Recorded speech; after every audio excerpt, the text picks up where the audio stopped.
Hello. Welcome, welcome to my sewing room. This is so much fun. We're going to sew a blouse tonight. Classic blouse number 600. I'm going to make me a blouse. Way too much fun.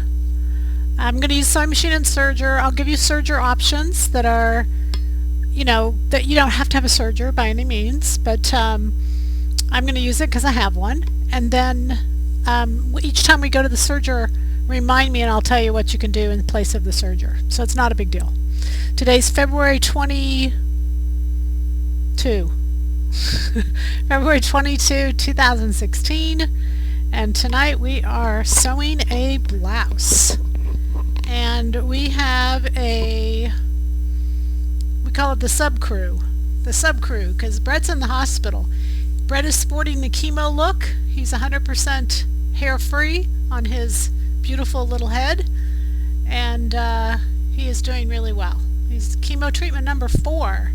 In a couple weeks we find out the size of his tumor and what's going on with it and all that other stuff. But for right now, he's doing really good, but he's in the hospital through tomorrow. Hey, Brett. Let's see. Questions. Oh, yes. Oh, I forgot.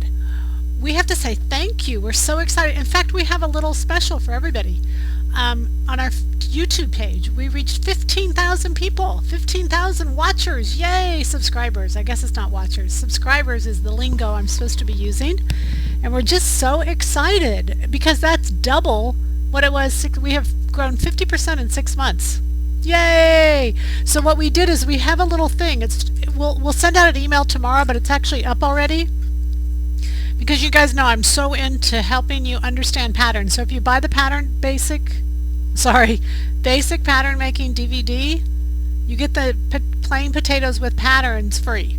And the reason we put these two together is because this one is mix and matching all the patterns, but you need to know some rules. So you buy this, you get this free. Anyway, that's online, and it's a pretty sweet deal. But they've already got it up. So I'll send out an email tomorrow where you can just click links and go.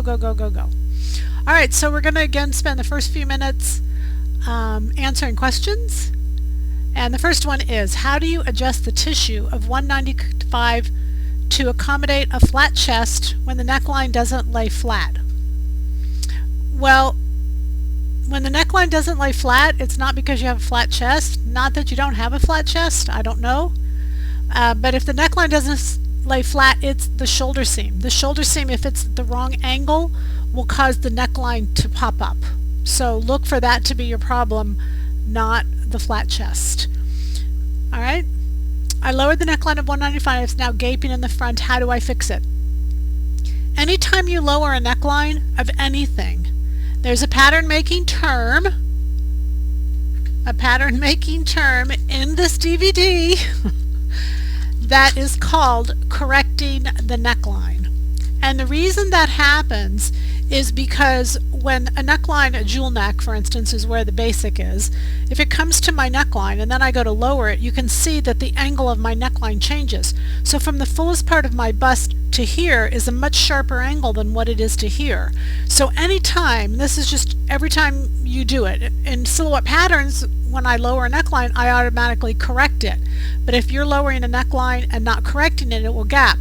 So you have to, equal sides of center front, pinch out 2 little darts, and then you pivot those darts to the bottom. So you don't sew the darts in the final garment, but you have to take them out equal sides of center front, and then pivot those out by cutting them to the bust point, cutting up from the bottom to the bust point, close up the top, it'll open up the bottom, and then you can take the bottom off the side seams. But if you lower a neckline, you change that angle, and you've got to come in and do what's called correcting the neckline. Okay?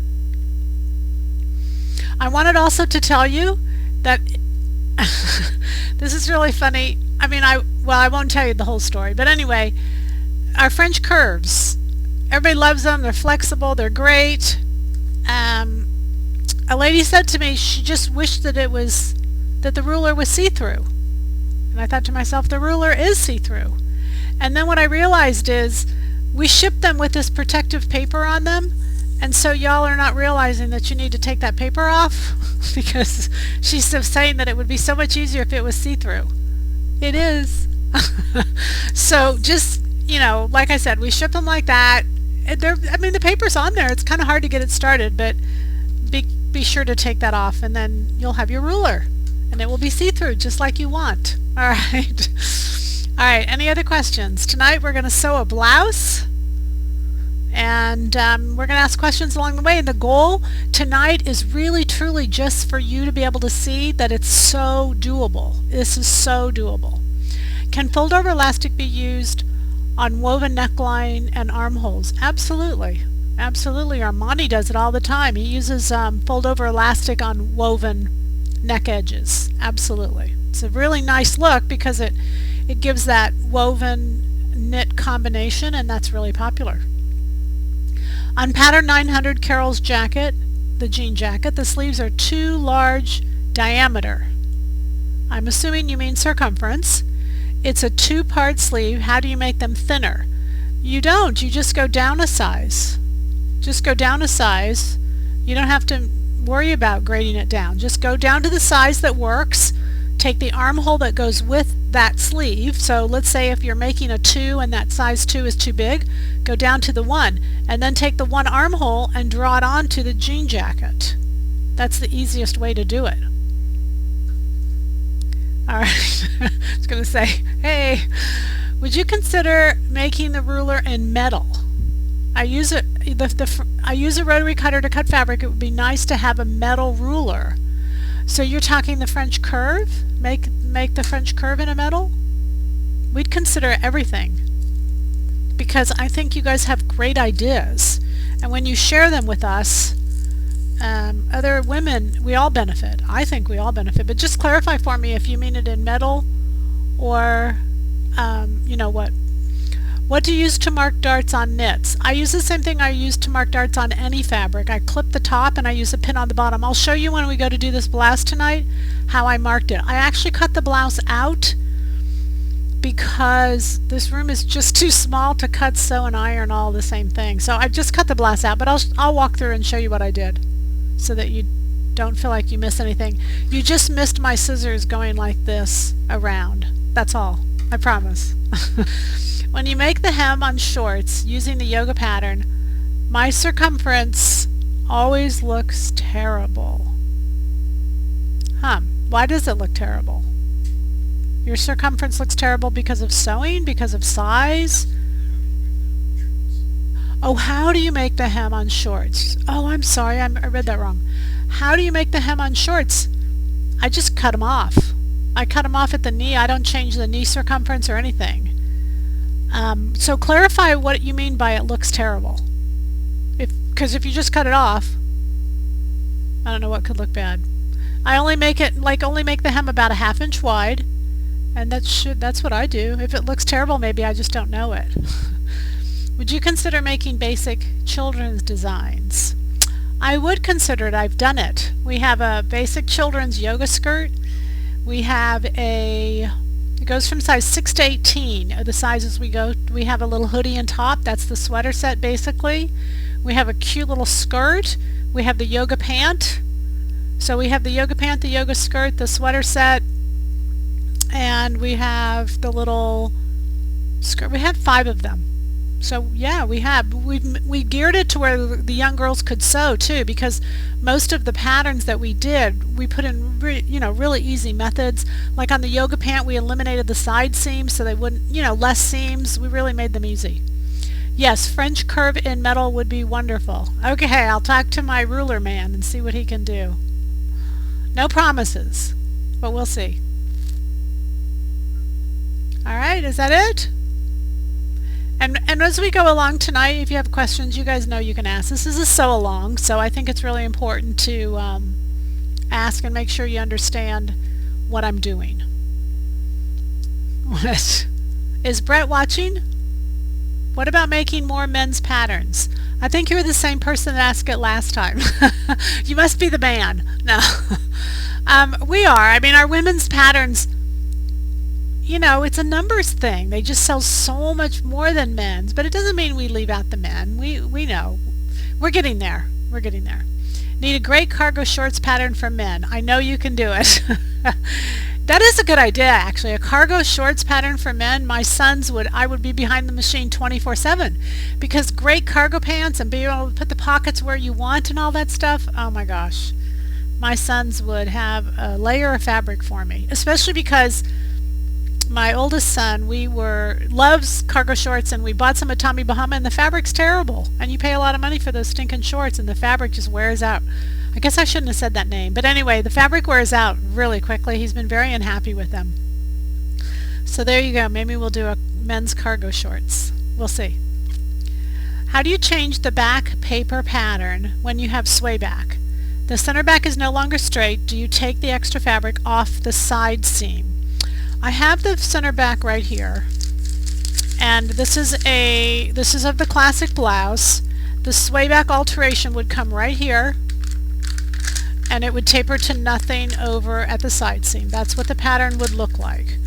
So I'm going to just give that a little crease for a minute, just so we can then see what happens. I think we all know, yes, that back seam is distorted, but when it's distorted, all I'm going to do is put this point right here. I'm going to put a pin in here so that it holds it while I'm moving my hand. I put this point right here and this point right here on the fold, and what you're going to see that I end up with is adding just a little bit at center back, which is right about where the alteration took place. Right about here I'll add some extra. I can always take that out in the dart. I can always just curve the side seam a little more. So when I have an alteration like a sway back, it does not mean I have to have a center back seam. I can simply still put it on the fold. There'll be a little bit of fabric you can see added right in through that waistline circumference wise, and I can take it out through the dart. I can take it out through the side seam, either place. Alright, so don't feel because you have a sway back you've got to have a seam in the back of your garment forever and ever. It's not the case. And also, if I could bring up one email that just really like frustrated me. Okay, and if you're the person, please don't feel bad. You guys, look, you know this by now.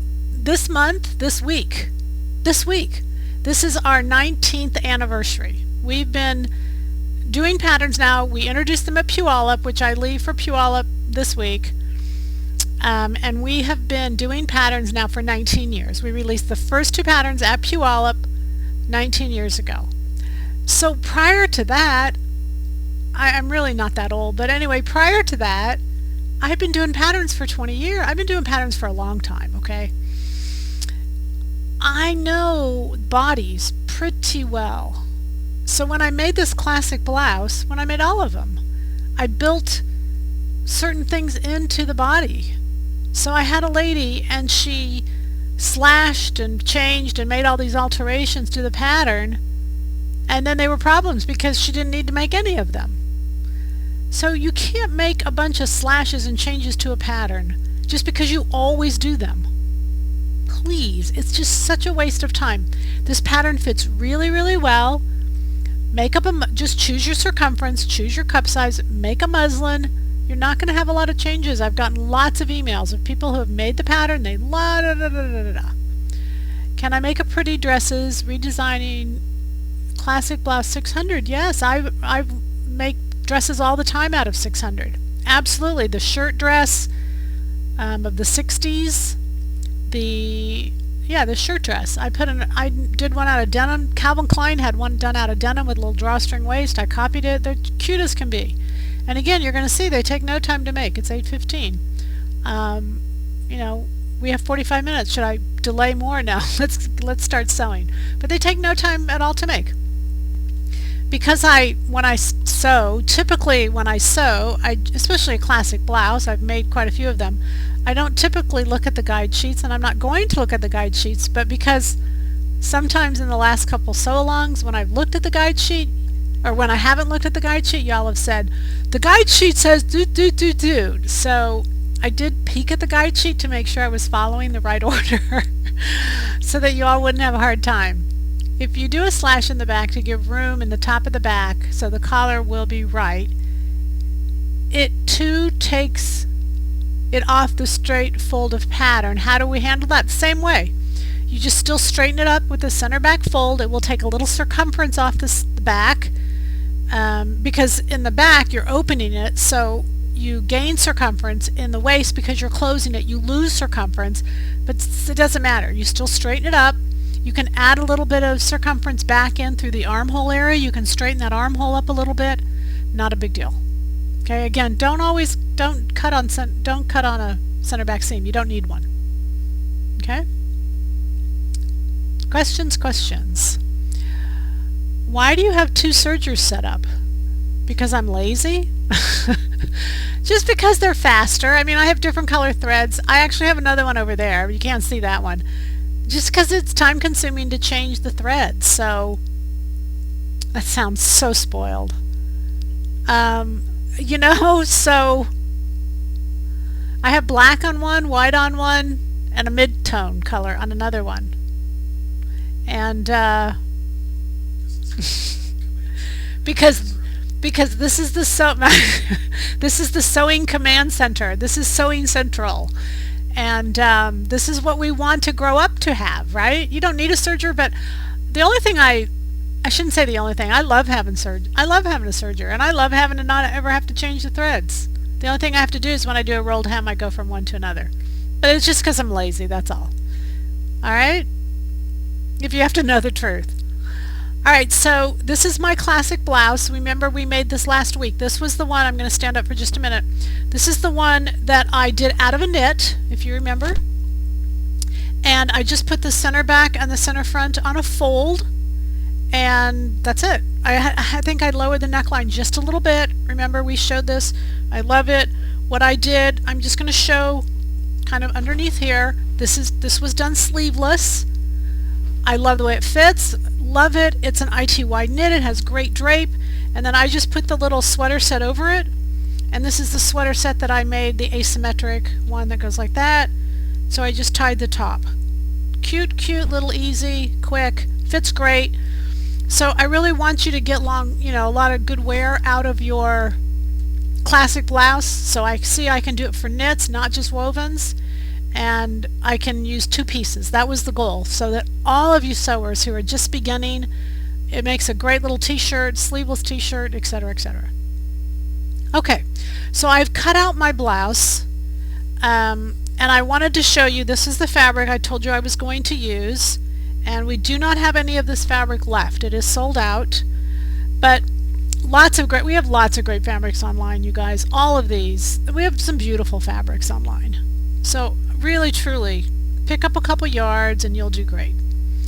Alright, so with this particular fabric, I wanted to show you, and the reason I wanted to use it on Classic Blouse is Classic Blouse is a very simple pattern. There's 5 pieces, bodice front, bodice back, the collar, the front facing, and the sleeve. There's those 5 pieces. So I really wanted to use this fabric, and because gradation in fabrics right now is extremely popular. You're seeing it. Gosh, a lot of designers are doing it, and it's very expensive, but it's so pretty and it's very easy to do. So when I laid it out, I laid the front and I wanted the and generally I wanted the lighter color at top, so I put the green through the bust area toward the top, and then it grades to the black and the darker at the bottom. And the gradation even changes. You'll see as I show it to you that it's smaller and less prominent in the bottom, and it's a little bit more in the top. It's very pretty. It's really, really pretty. Alright, so again, this is 100% cotton, very lightweight, and so in my mind I'm thinking summer blouse, just with a pair of pants, pair of jeans, leggings, little skirt, any of those. So my blouse front, my blouse back, and my front facing and my sleeve were all laid around this same area because I wanted to continue all the way across. My match points would be under the arm of the front and back. You put this at the same place, and then when you come along with the sleeve, and I'm going to do a 3/4 sleeve, not a full-length sleeve, you put those 2 points on the same place of the fabric so that where they come here together, that will match. You can either use that or you can use the notch. Doesn't make a difference. Alright, so I've got my front, my back, my collar, my front facing, so it'll all work out together. Okay, so notice that you like using ITY. May I know if ITY fabric suits hot and high humid country? No, when it gets really hot in the summer, ITY knits for me are just too hot. They're too hot. But this is February and it's 60 degrees outside, so it's really not a big deal for me. And keep in mind, they're a little bit of fabric, they're sleeveless. This is the black that I made the sweater out of is a rayon knit, that black rayon knit. So the nice thing about the ITY knit is it has a really beautiful drape to it, and it's really slenderizing. So it's a great piece in small quantities, if that makes sense. Okay, so I'm going to start with the collar, and I always make the collar first. And again, I think if I go back, you guys, a couple things I want to impress to you is and the reason really I've started doing these sewing things, because I don't believe for a minute I sew one bit better or different, probably worse than a lot of you.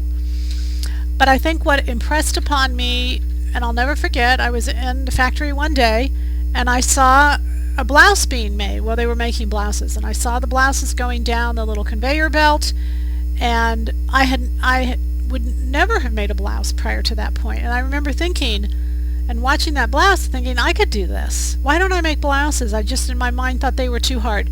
So really my goal here today is to really simplify this for you. And I'm hopeful that you will say, gosh, I can do that. I can make a blouse. The reason I make blouses is when you buy them. And I was in Nordstrom's a few days ago, and I'm doing a DVD, an upcoming DVD. It's called The Fabric Always Wins, and it's on fabrics. And I went through every single fabric in the entire store. I know that sounds crazy, but every time it was silk, it said dry clean only. Now, silk is a very durable fabric and very washable. So why do I make a blouse? Because I can make a beautiful silk blouse and I can wash it. And it becomes very low maintenance and very beautiful. So when you are dealing with a blouse and you buy it, a lot of the times, even if it can be washed, you don't know it because you don't know what's going to happen to it. So the one reason I make silk blouses is number one, so that I can control the fabric, and number two, so that they're very low maintenance. Alright, so I'm sewing the collar together.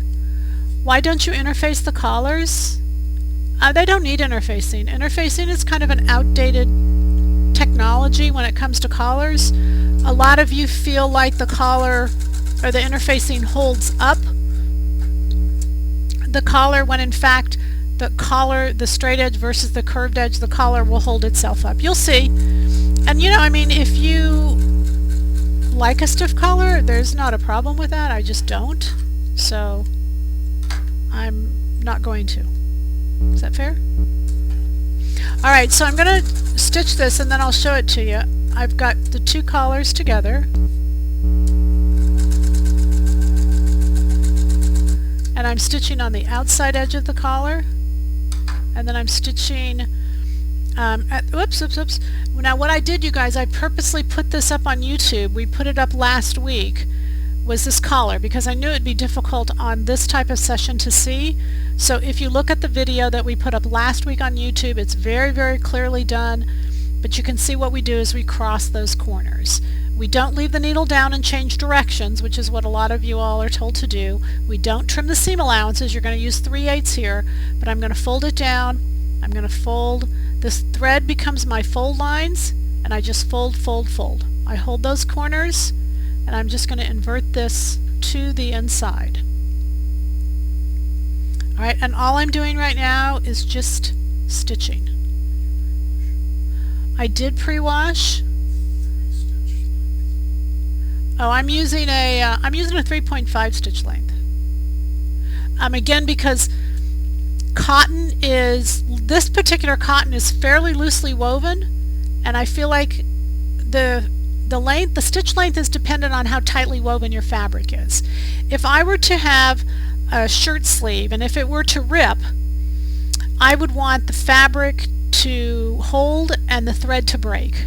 If you get too small of a stitch length, then your fabric will tear and the thread will hold tight, and that's not what you want. So 3.0, you can do a little test to see which is, which is better, but I think 3.0 works better. I think 3.0 in this case is a little bit too tight, so I went to a 3.5.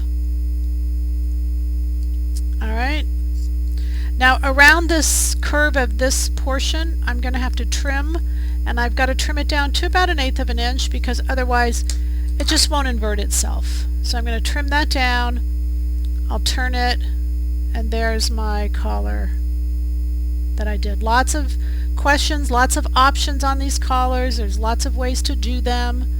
This is just how the one did it, and that looks like it's going to invert really nicely. And again, when I clip to this point here, you almost have to clip right to the point or else you won't be able to invert it. So I'm going to clip all the way in there. Okay? Alright, other edge I'm going to do just the same. Other side. So all you're doing is sewing these two seams, and I'm done.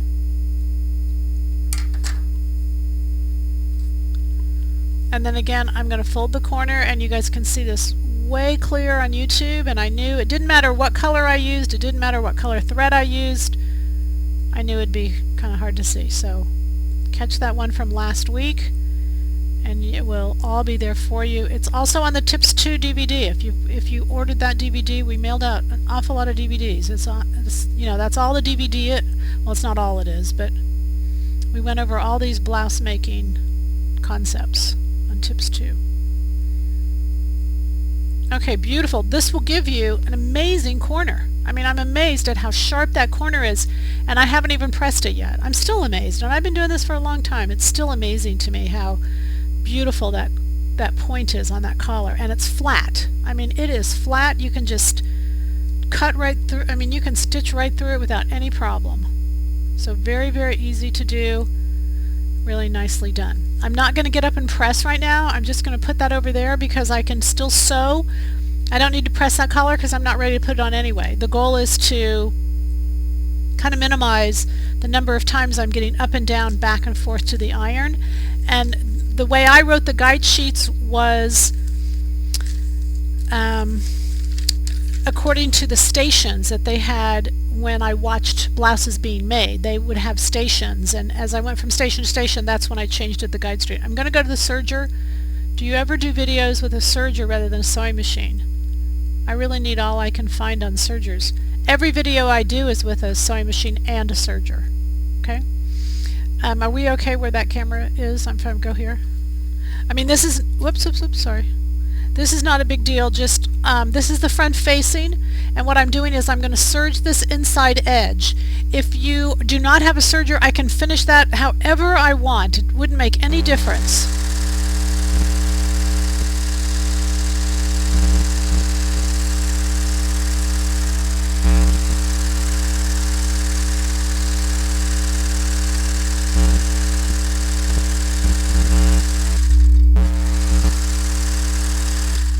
I'm going to explain to you a little trick they do in ready-to-wear.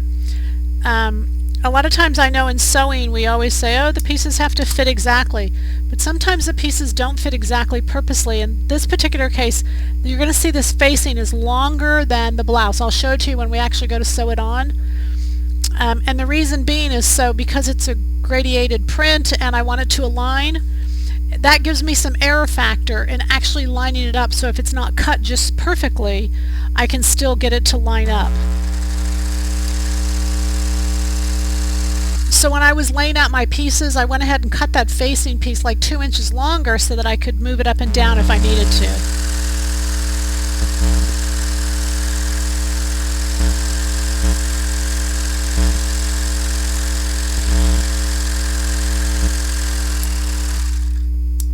Alright, so then I've got the front facing. Again, if there's no serger on this, after I finish with the sewing machine, the whole thing is almost going to be on the serger.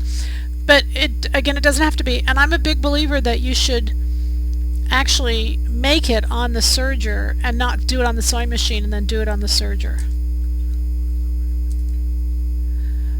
Booth number in Puyallup is, I think it's 222. That just seems way too easy. I'm not sure of that number, but I think it's 222. Where we always were, this is the front, I've got pins marking the darts.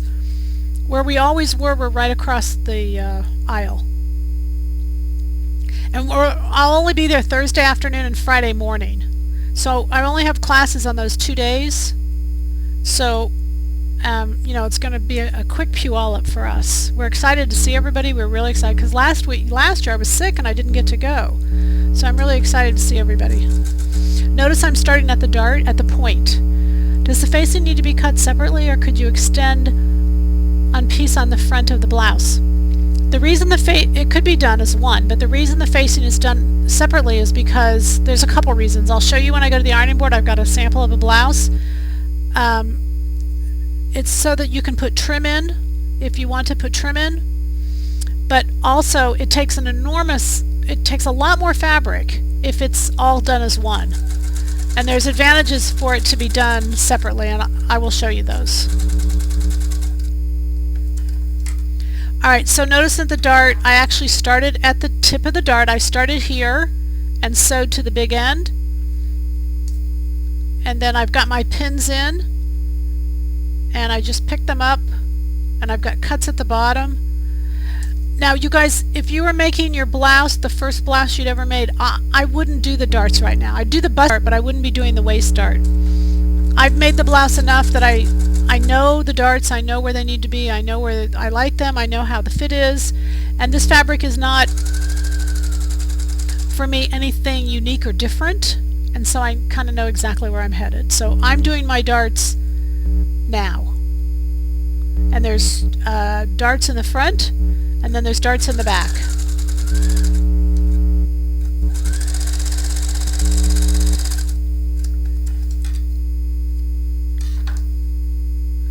Alright, and I sew them with my pins in there, and then I just go back and take the pins out. I push the pins in far enough to where I can sew over them. And there's my front. That's my one front. And again, I just leave it there because it's going to be pressed, but I don't have to press it right now. Hold on, sorry. Oh, I'm losing my pins, shoot. How would I finish this on a regular sewing machine? Does the fabric wrinkle much after washing since it's a cotton? This is an amazing piece of cotton. I mean, it is 100% cotton, but boy, I'll tell you, it's from France. It's beautiful. So it did not wrinkle. It did not shrink. I didn't put it in the dryer. I just put it in the washing machine, and then I put it in the dryer for a couple minutes, but I just put it in the dryer for just a couple minutes just to dry out, and then I left it as is. So I'm not anticipating any problems with it shrinking or with it wrinkling. It all depends on your cotton, you guys, and how, you know, this is just really beautiful fabric. It's really beautiful fabric. I don't enjoy sewing a blouse with a fabric that doesn't handle well. I just don't. So this is really pretty, and it handles really well. And I lost my pin for my vertical dart, so I'm going to use this one and pick up where it is. I only lost one, and I'll just take that point right there.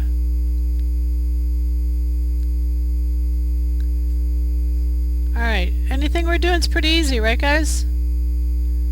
So far so good?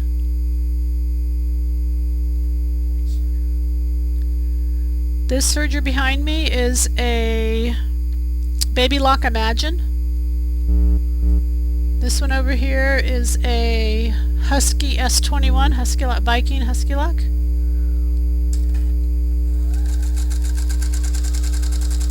You know, y'all know you can spend a lot of money on this stuff.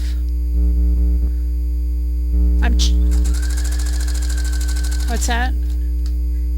I did pre-wash, yes.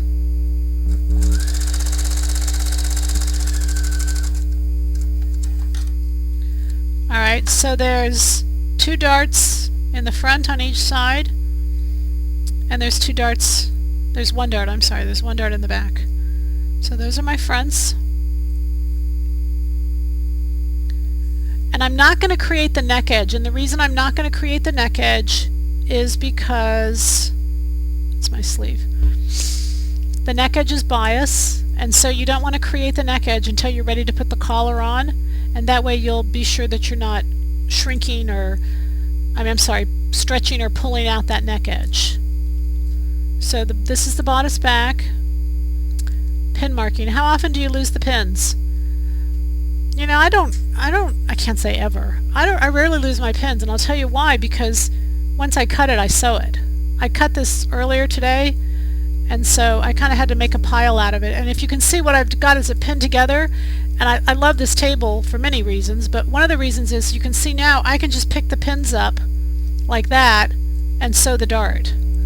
So if I lost the pins a lot, I probably wouldn't do it, but I just don't, I rarely lose the pins. But I'm usually not delaying it. I gotta tell you, it was really weird when I cut this thing out today. I always cut out and sew. I don't ever cut out and delay, so it was really weird for me not to sew it.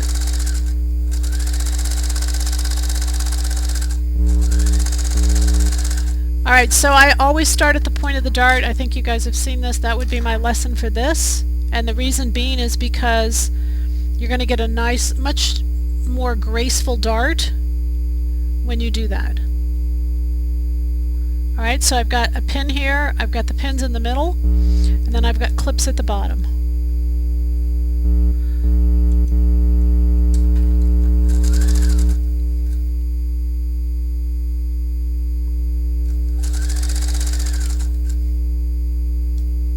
Because the pins are on the inside, you can't get them out, so just push them up and sew over them, and then you can get them out later.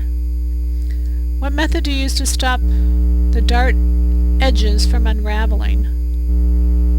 The dart edges are on the fabric, so they wouldn't unravel. I'm not sure.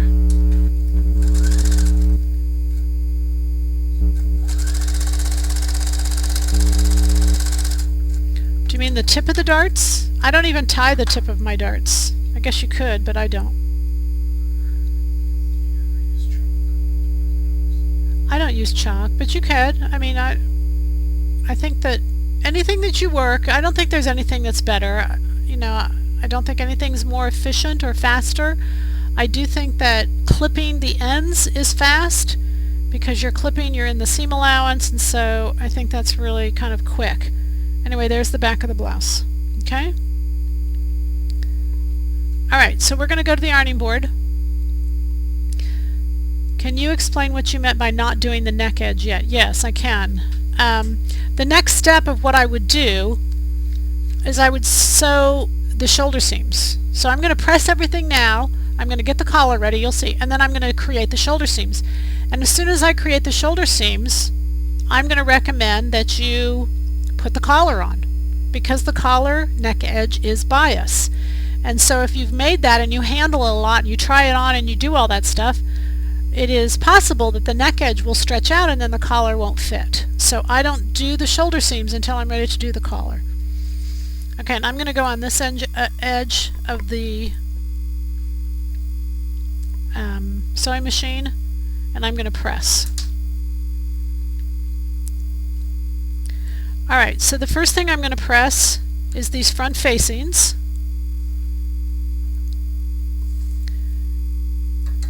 And I'm going to, when I cut the front facing, I did a clip mark at the top and at the bottom. And what those clip marks are on the pattern is a fold. This is just a really awesome little trick. So there's a fold at the top and a fold at the bottom. And I'm going to take and press that all the way down top to bottom. Then you take this portion right here and you tuck it under. And this is what's creating the front facing.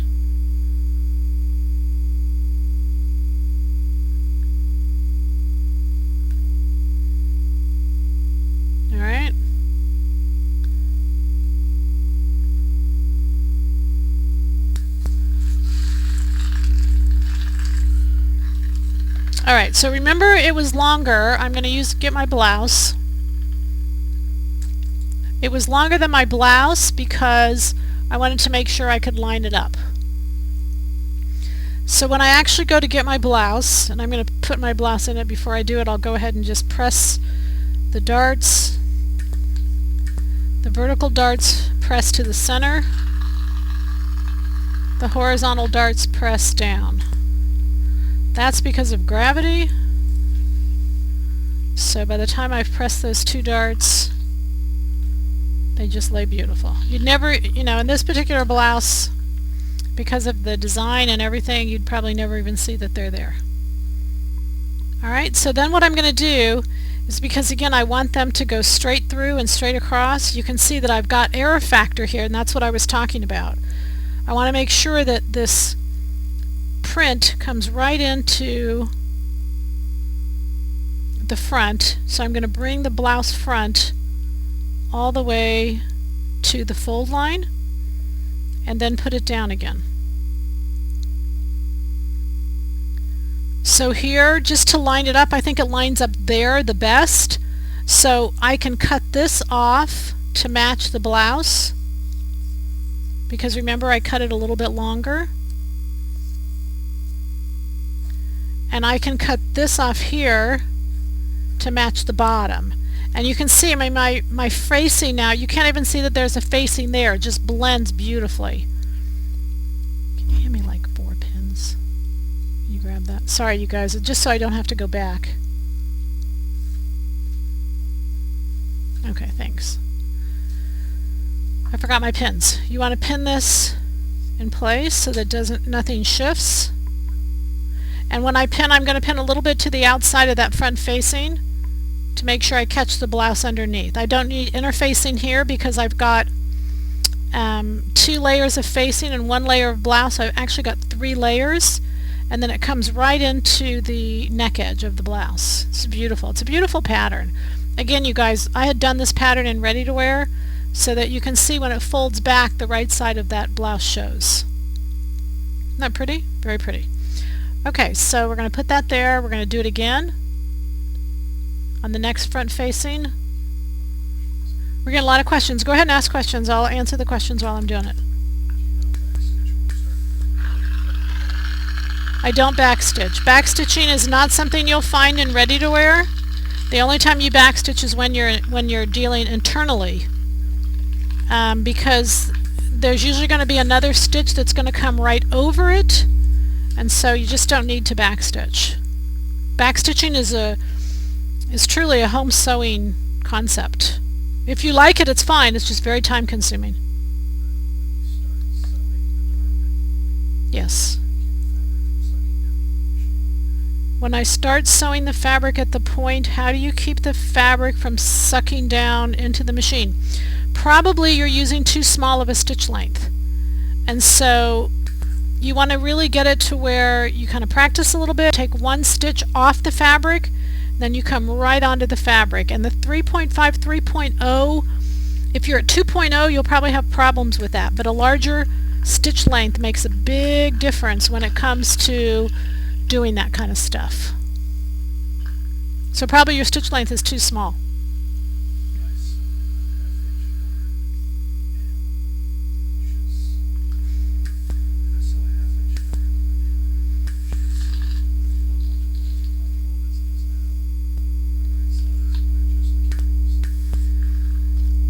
Say that again. I sew a 1/2 inch dart in the shoulder seam, but do not want to lower the armhole as it is now the right size. Would I adjust the cap of the sleeve? Yes, you would take the cap of the sleeve. If you're taking a 1/2 inch out of the shoulder seam, then you take a 1/4 inch out of the cap height, and then those two would equal one another.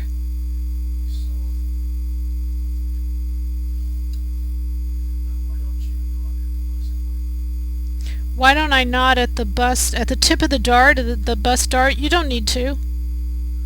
You don't need to. You guys just need to not do it once and see what happens, and you'll realize that your dart's not going to unravel. You just think, you've just been told it is, you've been taught it is, but it's, I doubt you've ever walked around. There's no stress on that bust point. It's just not going to come undone.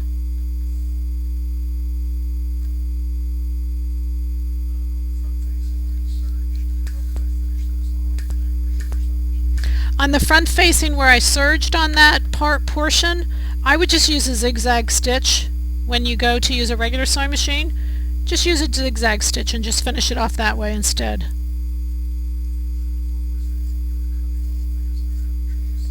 Okay, remember that I said that because I want my facing to exactly match my blouse so that there's not so much pressure when I actually go to cut it out.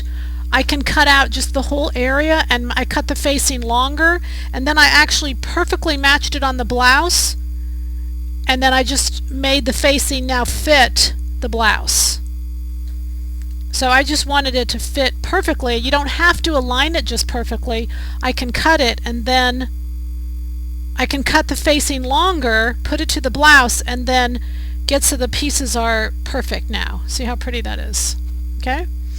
Okay, so I've got those two done, and then the last thing I'm going to do now is press the collar. So all this pressing can be done at one time. That's the good news. And then when I go to press this collar, I'm going to do what's called preparing the collar. And that is, I'm going to slightly press one side to the inside,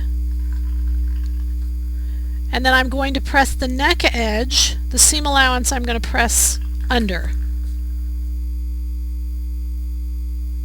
And I think if there's any area of a blouse where I think the fabric matters is in the collar, because if you're dealing with fabric that's really hard to deal with, the collar's going to be difficult. And if you're dealing with fabric that's really beautiful and easy to handle, the collar's just not going to be a problem.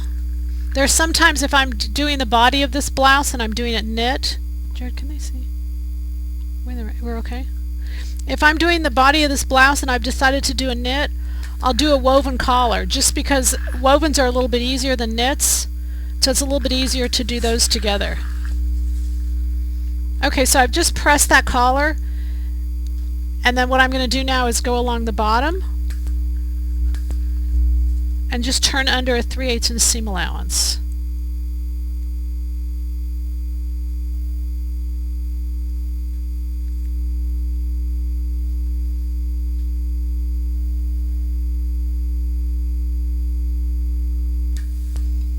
Easy enough. Are y'all sewing with me? Is anybody sewing with me? Are you ahead of me? I'm following the guide sheets. I told y'all I would.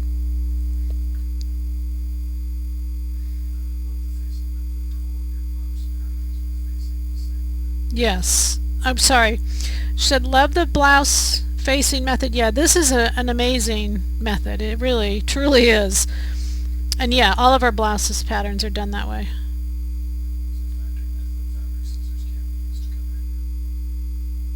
Ask that again? Is it a fact or myth that fabric scissors can't be used to cut paper? That's a myth. That's a myth only because I went right to the Kia. same letters, just reverse. I went to my Kai scissor guy because I was doing a show on PBS and I really wanted to kind of know the fact of the matter. And he said that today's scissors, they're so, you know, they have Kai, he's only referring to Kai scissors, he's not referring to other kind, but that they have a tungsten steel, and that tungsten steel is not going to be dulled by paper versus fabric versus whatever. They are going to last the same number of cuttings, no matter what you're cutting. I mean, and I don't mean steel, but no matter what you're cutting, they're going to be the same.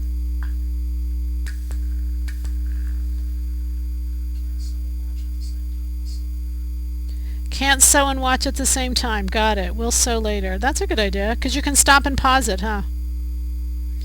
I can't get this, mainly because it's black and I can't see it, but I can't get this end in.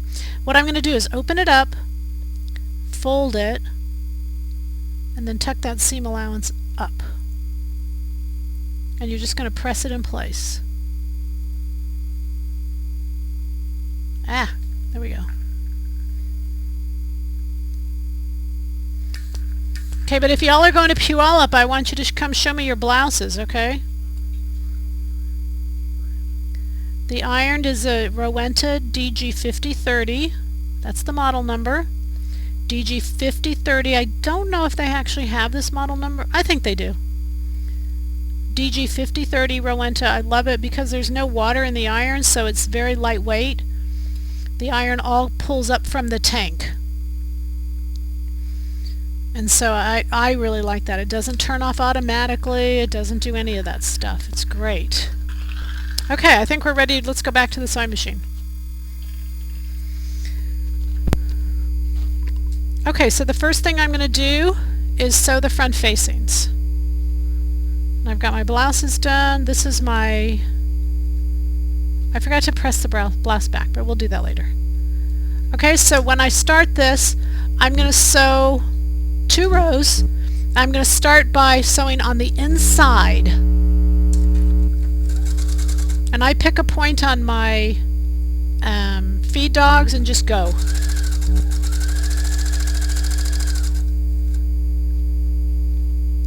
Now I wanted to show you and I forgot. Did you hand me that blouse right there?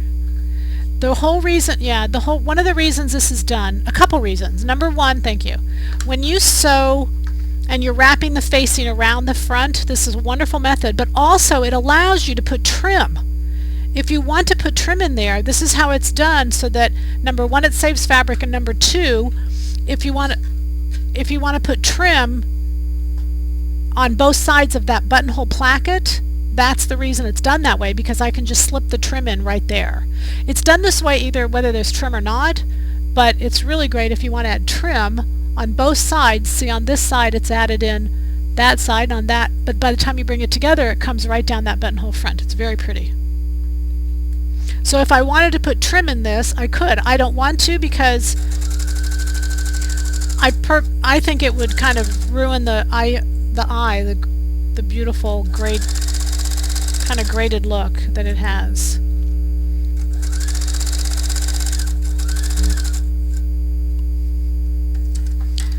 Alright, so that's the one column, and I did the first one on the inside so that it holds the blouse in place and I don't risk not catching the blouse. Then as I make the placket, or I get the placket, as I get the blouse to have a placket look, I make the second one.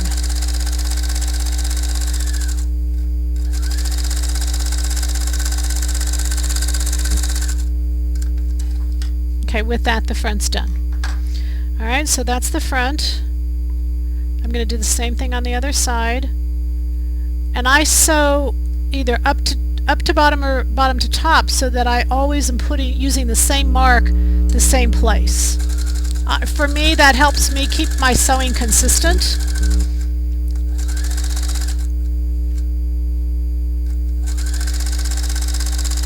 Be sure you have a hand back here so that you're making sure that you pull the fabric through.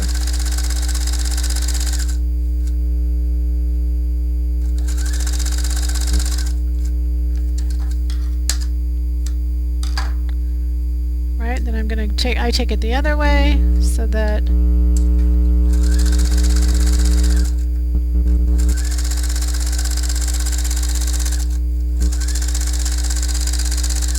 alright, so now what I'm going to do is,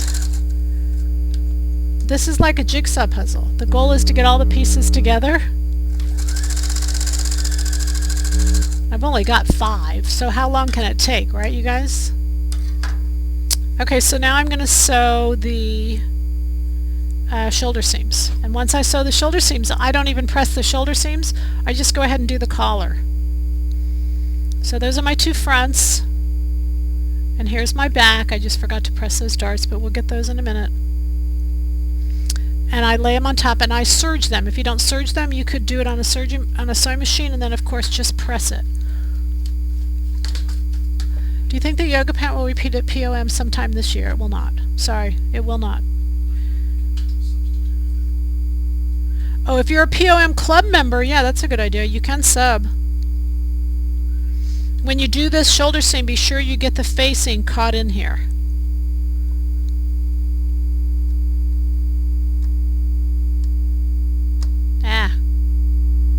So I'm going through 3 layers.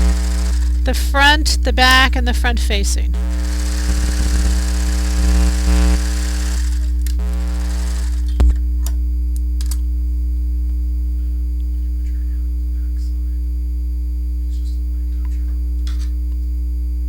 Yeah, when you put your hand on the back, you're definitely not pulling, but you are making sure the fabric is going through evenly. Otherwise the feed dogs on the bottom, they're just not going to pull it through at the same amount.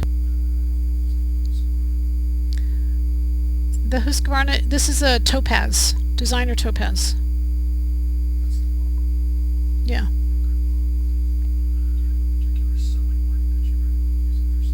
Yes, you guys, I love the sewing light. I love this thing. It's a, I don't know what that is. No, I got it at a sewing show. And we're going to get them. I've actually talked to the guy. We're going to start selling them because I think they're that good. They're really good.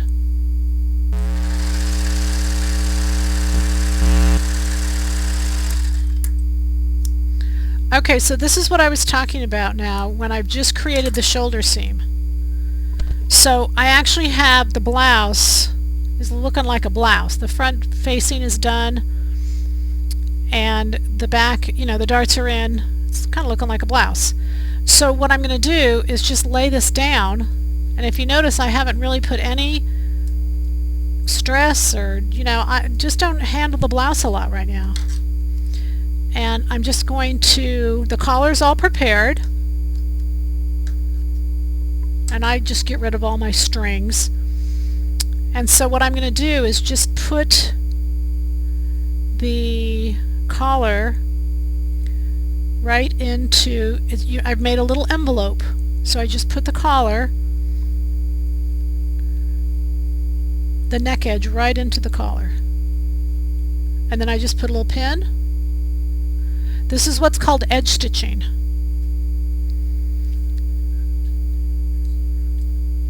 Well, if you want to get added to the newsletter, we don't really have a newsletter anymore. The newsletter turned into the webcast. Oh, if you just go to the very front page of Silhouette Patterns, on the left-hand side it says join our email list. And if you click on there, you can add your email in, and then we'll send you notifications of the webcast. We sent one out today. We usually send it at the day of the webcast around 2 o'clock or so. Subscribe to YouTube. Please subscribe to YouTube, you guys. Please. Yeah, every time, if you subscribe to YouTube, to the channel, then every time we put up a YouTube every Monday, whether you want one or not. So we put one up, and then you all get notification before we ever send out an email about it or anything. Okay, so you can see all I'm doing is literally opening up this neck edge and sliding the neck edge right into the collar and just putting the collar right back down. I mean, it's just really easy, really simple. When I pressed the collar, I made sure both edges were the same, so I don't even really have to see the back side. It's only 3/8 of an inch. You can't do this method with 5/8 of an inch, and I want to sew from the side that's going to show, which is the inside. So literally now I just pivot this and edge stitch it in place. It's so quick, and it's really easy, and it turns out great every single time. So now this, because this is the final part of a garment, and because there is no next stitching that's going to come over it, you do back stitch here just a little bit and then keep going. Whoops.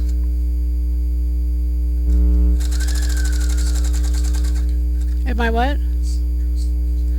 You guys, there's one company I would sell dress forms to, and I have done them in the past, and they are the best company, and I don't kind of trust anybody else doing dress forms, and they have just not agreed to do them. So we're trying. I probably email this poor guy like on a weekly basis.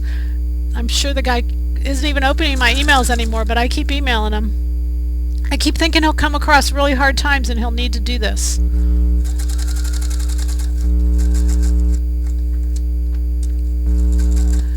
Alright, so that's the collar.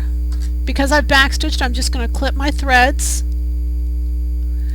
Is the back of the shirt edge between the collar. I think, yes. I think so. I think that's your question. I'll put it on here in a minute. I got to add the sleeves. The back of the shirt edge between the collar. Yes. It's 9 o'clock. I'm going too slow. Sorry, you guys. When you made the one you have on, the knit, did you go down a size or two? I went down a size. I did. Yes. Okay, I'm going to serge in the sleeves. See, we have a collar. Let's serge in the sleeves, and then I'll do up the side seams. How do you get the blouse neck and the collar evenly? Just follow the pattern. Just cut it carefully. It will fit really nicely. You don't really need to worry about it. The pattern will do that. See, isn't that beautiful? My blouse is going to be gorgeous. I chose to do a black collar because I think it just really stood out and repeated the bottom of the blouse. What's that? Oh, sorry. I'll show it a little bit later when I finish. See, that's beautiful. And then as the collar neck is open, you can see that portion, the inside of that facing. We'll put it on a mannequin here in a little bit. What you're going to do now is just mark the middle of the blouse sleeve, and I just fold it in half. So just fold it in half and put a pin in the top. That would be your serged portion. I'm going to do buttonholes on this shirt, yes, but we won't do them tonight. We'll just finish with doing buttons and buttonholes. Y'all do not need to watch me do buttonholes. That's just kind of silly. Watch me do a buttonhole? Alright, so what I'm going to do is you're going to put right sides together. The sleeve is going to go down. All I've done is mark the center of the sleeve. You're going to put, and I serge them in. If you don't serge them in, just use your sewing machine. And just let the machine, notice now I don't have, can they see over here? I don't have my hand behind the machine because I want the machine to do what it does best, which is pull the sleeve through. So I've got the sleeve on the bottom, which is the bigger piece, and I've got the bodice on top. My pins are coming together, so when that's the case, go ahead and just take the pins out and just keep going. Make sure that your shoulder seam is facing back to the back.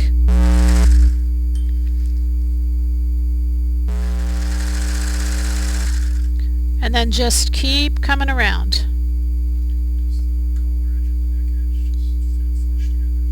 The collar edge and the neck edge are 1-to-1, yes. Collar edge and neck edge are 1-to-1.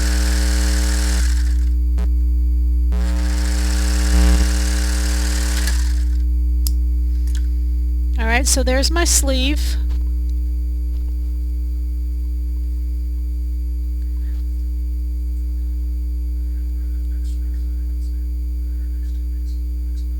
I'll wear it next webcast, absolutely, you guys. Except next one, that's going to be hard. Next webcast is the new patterns, and you all know when the new patterns they're already done.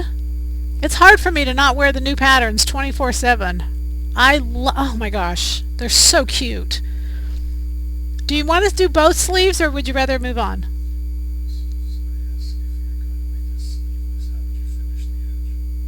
If you're going to make it sleeveless, just serge the edge, tuck under 3/8 of an inch, and just top stitch. You could do binding, you could do fold over elastic, but the most common way with the sleeveless is to just serge the edge, fold under, and top stitch.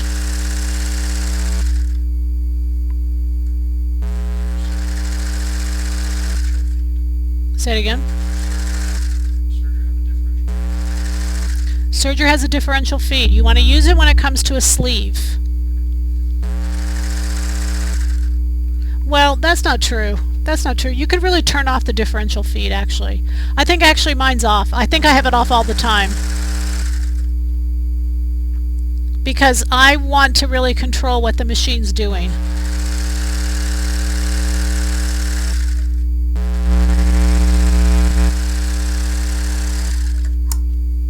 Okay, so both sleeves are in. And I'm gonna press the sleeve cap, not because I just want to show you how this would be done, You want to lay this down, and it's easiest to press it right now. Take that pin out. See, all my pieces are together, you guys. I'm getting there. And you want to press the sleeve seam up. So it's really easy when you to press this when it's flat and open.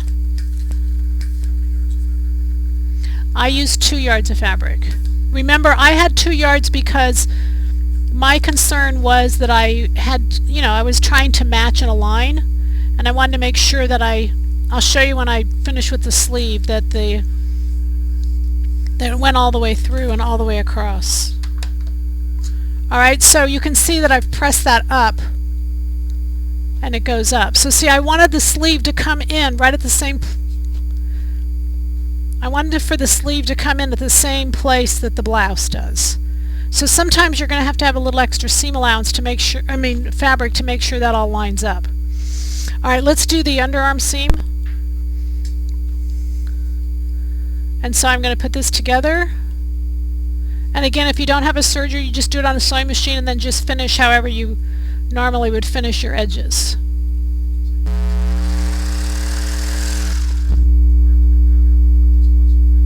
Okay. Alright, so this is just the side seam is what I'm doing. And you just want to make sure your underarm seam aligns. And just keep going.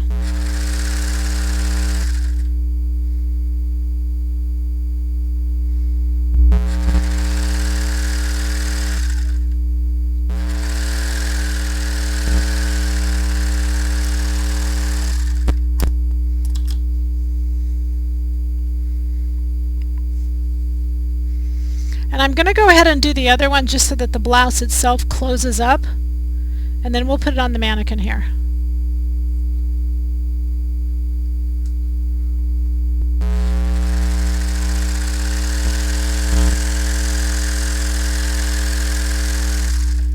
Now again, this is a 1-to-1, this is the underarm seam and the side seam. Now I've got my hand behind and I'm pulling to make, not pulling, but kind of guiding to make sure everything ends up the same.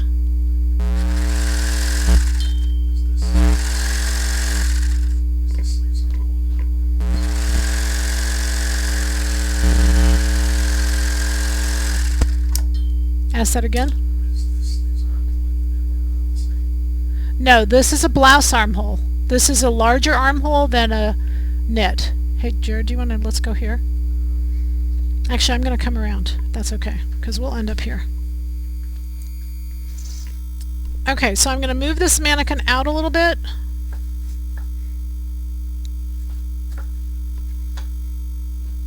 And then I'm just going to put this on here.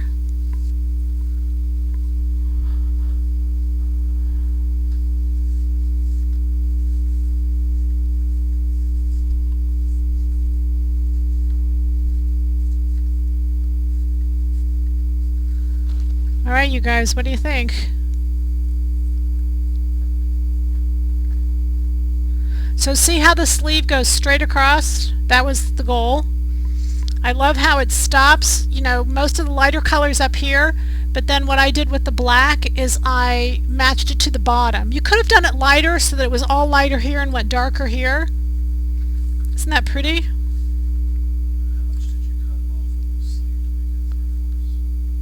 I took 4 inches off the bottom. And I don't even think I'm going to leave it like that, you guys. I haven't decided, but I think I want more of a cap. See, I think it's cuter as a cap sleeve and to leave the bottom down. The edges of the sleeve are just serged, 3/8 turned under and top stitched. What do you think? Do you like? My new blouse. I love it. It's so pretty.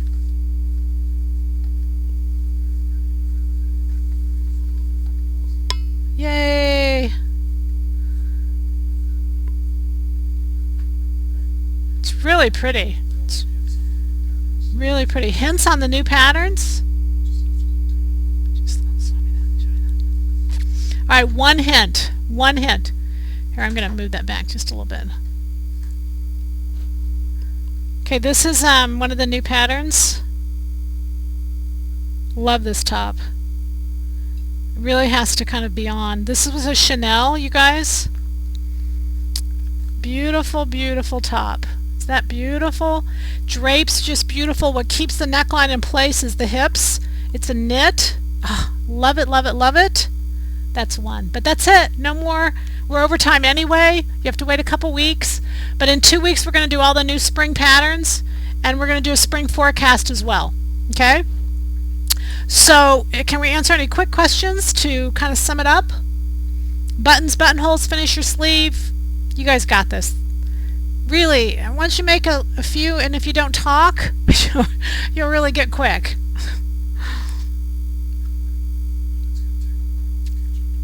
That's okay. I'll hush up.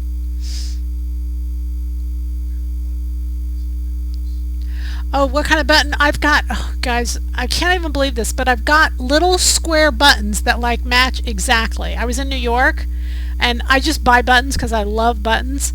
And so I was going through all my buttons, and I've already pulled them aside, and I've got the label. I forgot to put the label in too, my little label in the back. Anyway, it's just a little square button. Very cool. Cube. It's like a little cube.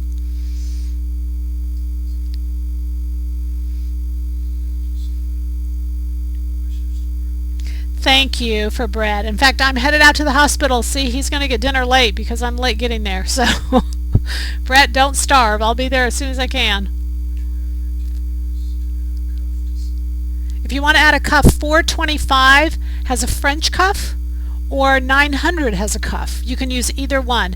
And all of the blouses and all of the armholes are all interchangeable. So you can take the sleeve and, you can mix and match however you want. This does not. This is a woven. Nope. All right, so we are going to say good night. The goal here is to have happy sewing. Y'all have plenty of stuff now. You can make your spring blouses, get a great silk. We've got some beautiful silks, and just have fun. Happy sewing. See you in 2 weeks. Bye.